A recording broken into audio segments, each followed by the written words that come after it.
Our lecture today is going to be about art between the wars. In this lecture, we're going to look at a couple of new artists. We're also going to consider some of the later work by artists that we've already covered, such as Matisse. We'll also look at the design styles, such as DESSAU, Art Deco, and streamlining. This is a painting we've seen before from André Durand, and the classification of this work is Fauvism. After the Great War ended, Durand has this great quote. He says that after the war, I thought I would never be able to paint again. That after all that, no one would be interested. But art, like society, does recover after a major war. It's going to continue to develop and advance. And what happens to this artwork is that it begins to revert back to very classical compositions. This happens with works by Picasso, definitely Durand. It's almost as if we're taking time to go back for a moment, to regroup, finding familiarity, serenity, clarity, and to regain our bearings. Paris is still going to be the center of the art world, but that's going to be changing in about another 20 years, as we're going to see the shift away from Europe, and it's going to be then the United States, particularly in New York. So the first new artist we're going to talk about today is Modigliani. And unfortunately, this is again one of the artists that lives a relatively short life, only to the age of 36. His life is compartmentalized into 4 distinct areas: his art, his illness, drugs, and alcohol. He became friends with Picasso, and he moved in next door to Brancusi. He was inspired by Greek, Indian, Egyptian, and African sculpture. So a lot of his sculptures are like this, and this is what's called the subtractive method of sculpture, where we take marble, stone, rock, wood, and then start chipping, cutting, gouging, hammering away the material until the desired form is achieved.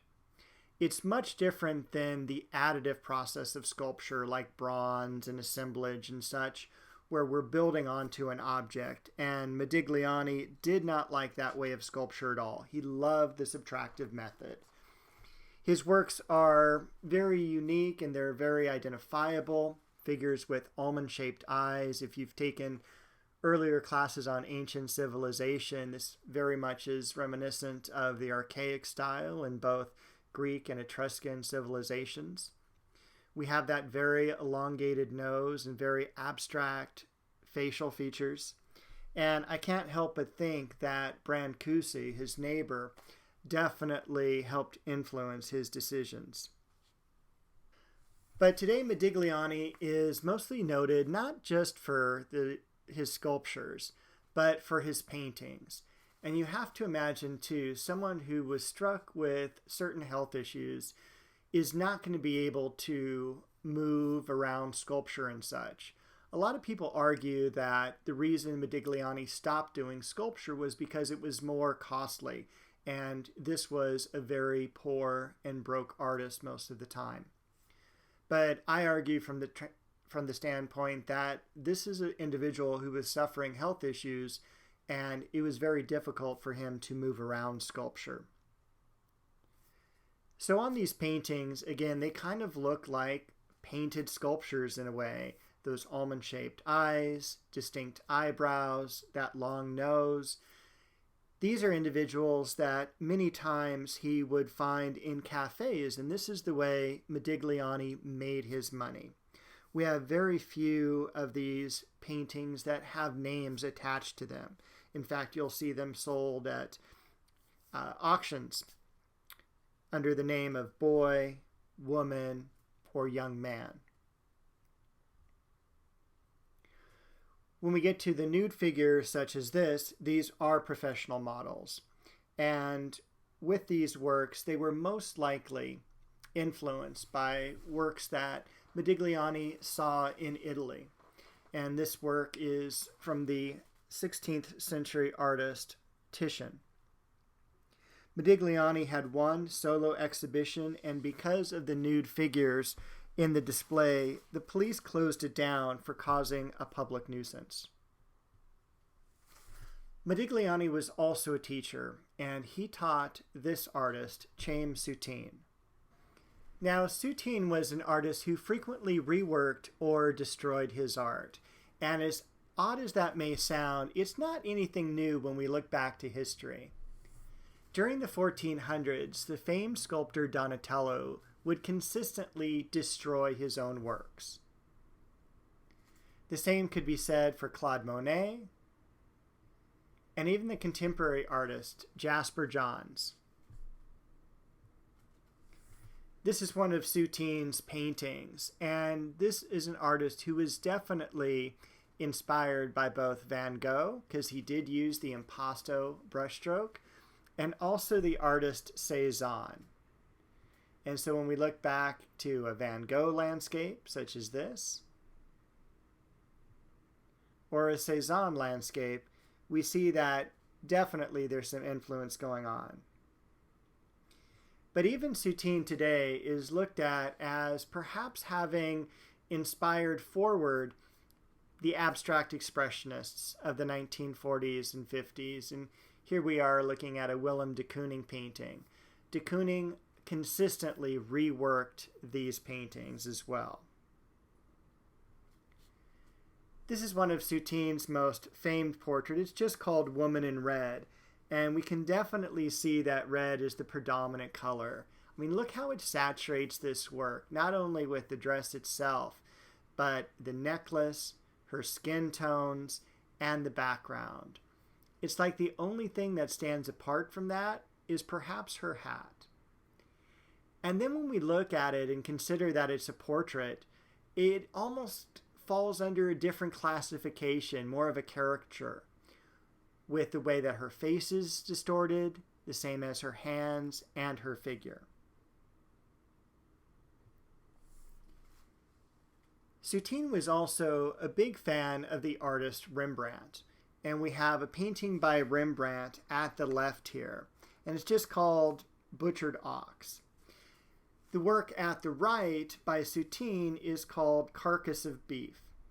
And the main juxtaposition between these two when I look at these paintings is how really beautiful the work at the left is. I mean, even though it's a carcass of beef hanging up, we still have everything done to perfection. The background, the woman behind the carcass, the flooring, everything is done with a certain artistic aspect and appeal. But the work on the right is very raw. It's very in your face. And when we look at this painting, we don't really notice at least a recognizable background. So really that focus is very much on the carcass of beef itself. And Soutine was kind of a weird guy. So at his studio, what he did when he was painting this work, he had assistants who would pour blood that Soutine had bought at a butcher shop continually on top of this carcass. And he had another assistant who was fanning the flies away that were gathering. This, of course, was done in his studio. His neighbors nearby called the police. And again, we kind of have a situation as we did with Modigliani, where the police closed this guy down from doing this. We're going to go ahead and move to an artist that we've discussed in the past, and that was Matisse. This is an example of Matisse's earliest works, which are very academic, and many of them purchased by the government of France itself. In the early part of the 1900s, he becomes part and leader of the Fauvist movement, where we have these great arbitrary colors. And now we're going to look at a couple of works that are done in his later career. So this painting is called Piano Lesson, and it is by Matisse. And if you didn't know that already, it would maybe shock you because it is so unlike any other painting that Matisse completes. He is so much a Fauvism painter, and we do have arbitrary color here. I mean, the room is just a mismatch of color, but it's in very solid forms. We have a lot of grays and greens, and then we have like a shot of orange and a shot of pink. This is a true room in the artist's home, and it is definitely set up not so much Fauvist, but definitely Cubist. And I think maybe he and Picasso, you know, they were friends in real life, but maybe he's like trying some Cubist works. What I think bothers me the most about this painting, and this is a big painting, it's about 8 feet by 7 feet, is the way that Matisse positions me, the viewer, in looking at this painting. He places us at the end of the piano. Normally, when I'm thinking about someone playing this instrument, I'm standing at the side, looking at this in this position. But instead, we're standing at the very end, looking across the entire instrument toward this individual playing. And above him, we have a person sitting in a chair. And again, that messes with our spatial situation. Is this person floating in air? Is it just a modernist point of view? Or perhaps is this like another painting, that it's not even a person? But either way, it's very matronly. So it's either like a person teaching piano, or it is the mother making sure that her child is completing the piano lessons. We have this beautiful sunlight coming in through a window, and it mirrors that geometric form of the metronome that sits on top of the piano. In the lower left-hand corner, also, we have this kind of really unique, hopefully it's a sculpture rather than another person, but it is off to the left-hand side and kind of distorted. So remember, when we're looking at Matisse's works, he loves to include other works that he's created in that work. So those early images of Matisse's prayer mats that he brought back from Africa includes on it this sculpture he's working on. Now, a year later, he redoes this painting, and I like this work whole lot better. The work is a lot clearer, although he does still place us at the foot of the piano.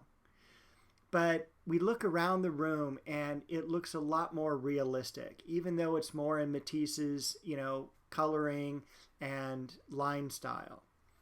We can definitely see that the woman in the upper right image is a painting, rather than an individual looking down over the boy, making sure he's playing the instrument. We have individualized images of Matisse's children, and he does have 3 of them. Matisse's wife is outside the window there, sewing, and again, remember, they have a very distant relationship. Matisse is here also in the room because that is his violin, and he was a violin player, sitting on the piano.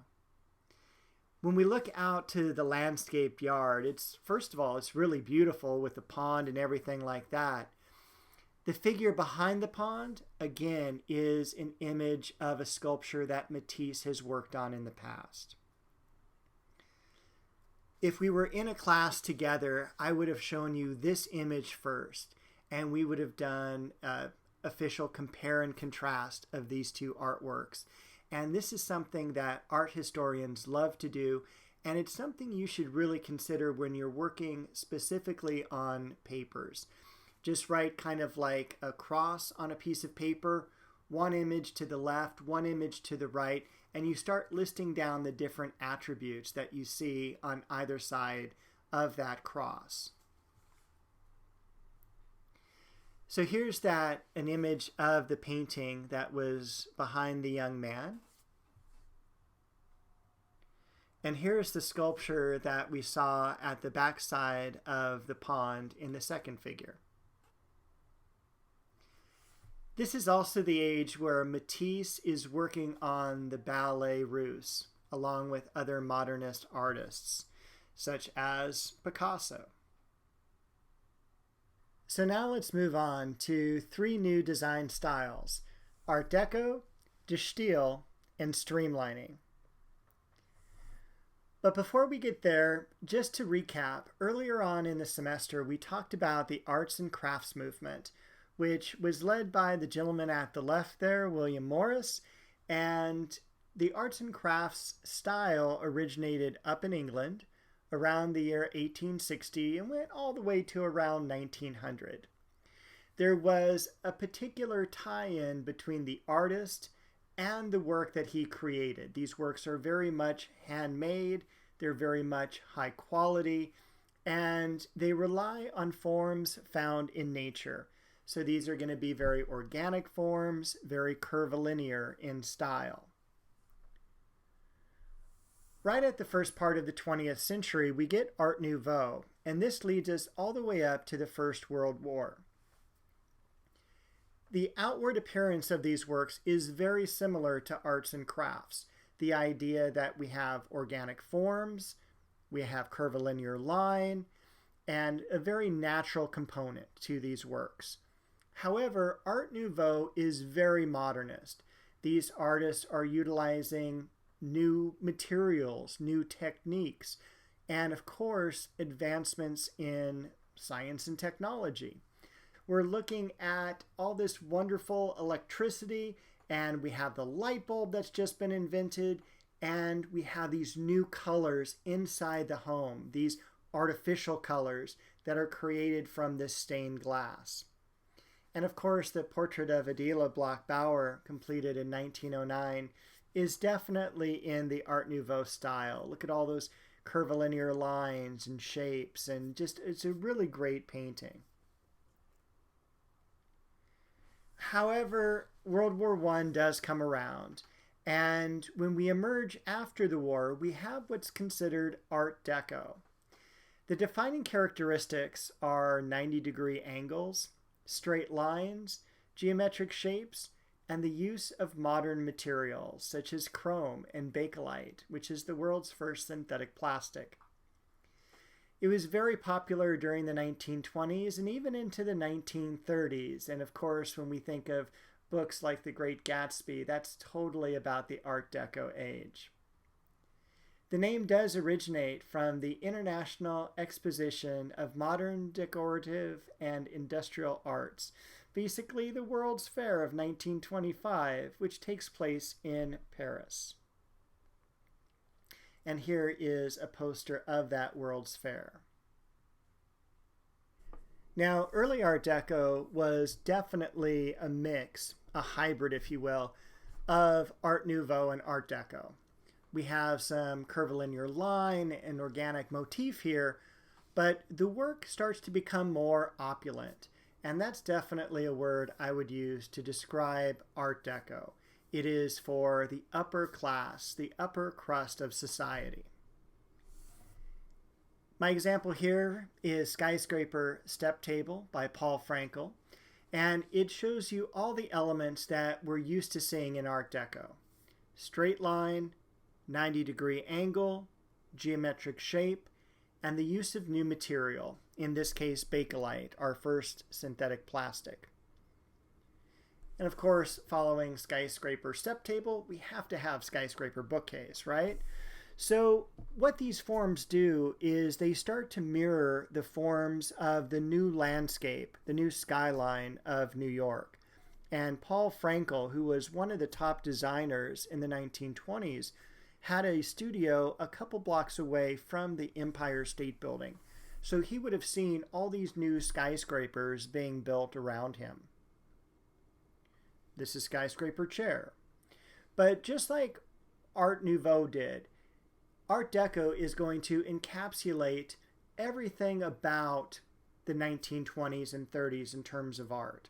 We have some graphic design at the left, the wonderful tea service at the right. And now let's take a look at what happens to fashion and even hair design. Off to the left, we have the front cover of Vogue magazine, and instead of a natural human figure that's there, we have this abstracted, almost sculptural-like element, very similar to that image we saw from Brancusi earlier on in this lecture. But when we think about abstraction and its definition, it's all about paring down that organic form to geometric form, changing that curvilinear line to more rectilinear line. And that's exactly what we see here. Even with the haircuts at the right of the 1920s, think of how different it was just a decade earlier. During the Art Nouveau section, we talked about this graphic design, this poster, which is an advertisement for selling you salad dressing, but look at the hair based on these figures at the left, compared to the short, straight, boyish haircut we have in the 1920s. And of course, Art Deco architecture is all around us, especially here in Los Angeles. So this is one of the cool things that you can go and visit today and take many of the Art Deco walking tours and building tours available to us in Los Angeles. From here, we're going to go to De Stijl.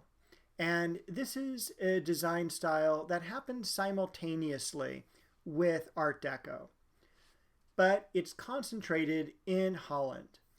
De Stijl translates into the style. Its defining characteristics, again, are same as Art Deco. Straight lines, 90-degree angles, geometric shapes. And I also include the adjectives here of clarity, certainty, and order. Now, when we look at artworks from De Stijl, and these are a couple of paintings from Mondrian, they're not overwhelming by any means. They're very basic. They utilize our basic colors and geometric shapes. But look at what this artist is able to do. From the point where we start with Manet back in 1863, he's trying to eliminate the use of linear perspective. And we see that all the way through Cubism. But here, all of a sudden, Mondrian is able to complete that transition to the flatness of the surface of the canvas. Now, this is also a part of Europe that was also hit hardest in World War I. So when I add those adjectives of clarity, certainty, and order, it's very much, I think, kind of a regrouping for the artists of this part of the world. These are works that are also very easily reproduced. And Mondrian is one of those artists that is extremely popular in our culture today.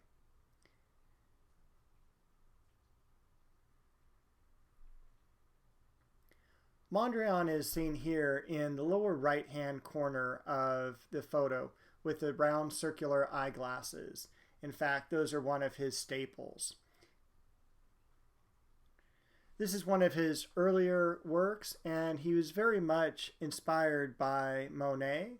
And look at the way he truncates this work as well, where we have kind of that windmill just seen partially.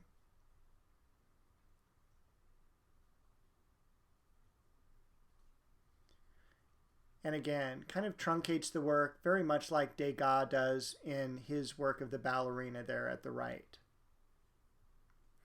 And look at what Mondrian does in terms of paring down an organic form into a geometric form with this series of this tree. And as we get toward the end, we can barely even identify it as a tree itself. It really relies more about line. Kind of in the way Brancusi's work at the right is actually a sculpture of a bird in flight.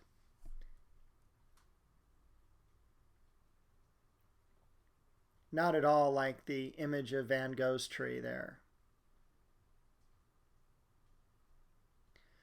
We do have some other works of De Stijl. We have some really cool furniture, which really look like three-dimensional images of a Mondrian painting. And we also have some architecture from this part of the world as well. RIETVELD is one of the more famous architects in the Netherlands. And again, think of the geometric capability of this home. We have the very bold colors like that yellow I-beam that's attached to the left-hand side there. And even the trees in front being dormant look very much like that Mondrian painting we just looked at.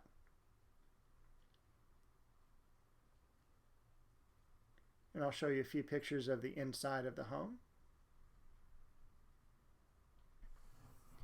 And now let's move on to streamlining, which is a design style that emerges in the mid-1930s. And what's cool about this design style is that it is distinctly American. And we're going to start to see now the influence of the United States as far as modern art is concerned. The defining characteristics of this style is a teardrop-shaped line offering the least amount of resistance to a current of air. The design yields maximum efficiency. And so all of a sudden, from this strict geometric and rectilinear line, we're starting to move back to that of arts and crafts and Art Nouveau, of that organic and curvilinear line. It all started with this train, and in 1935, the Burlington ZEPHYR leaves Denver bound for Chicago, and it's a little bit over a 1,000-mile journey. It should take 26 hours. This train, because of the lower center of gravity, because of the way that the train is shaped, which is streamlined, it makes it in 13 hours and 5 minutes. And it makes worldwide news, and after that, all these designed products are very much in this streamlined format. All of a sudden we have cars. This is the Chrysler Airflow, and it's a junky car. I mean, it was only in production for 4 years, but look how beautiful and aerodynamic that is. Raymond Loewy ran the largest design company on the East Coast, based in New York, where they designed everything from trains down to cigarette packages. And really everything was streamlined. We've got some dinnerware here, our chairs. Now, I'm not sure where you went to school, but I can tell you when I was in grade school, these were the chairs that were in our classroom. And I can also tell you they were not very comfortable. But maybe had I known that these were important design-wise, I would have enjoyed school a little bit better, but I'm not sure about that. I want to talk here about the Bauhaus, and I'm also going to include some links, whether in the description section of this video or on our course website, that I'd also like you to watch, because the Bauhaus is influential, and I do want you to spend a little bit more time with it than we have assigned for this class. So with the Bauhaus, it is a school of art and design, and here all art is thought to have equal importance.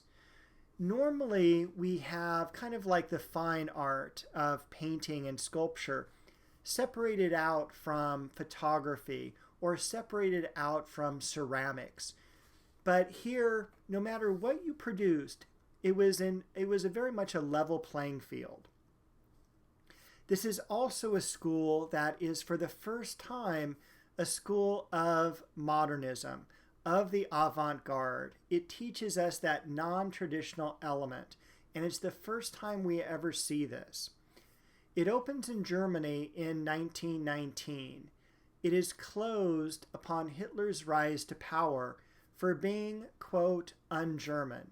And of course, when we think back to the art theft lecture, the type of art that Hitler absolutely hates is modern art.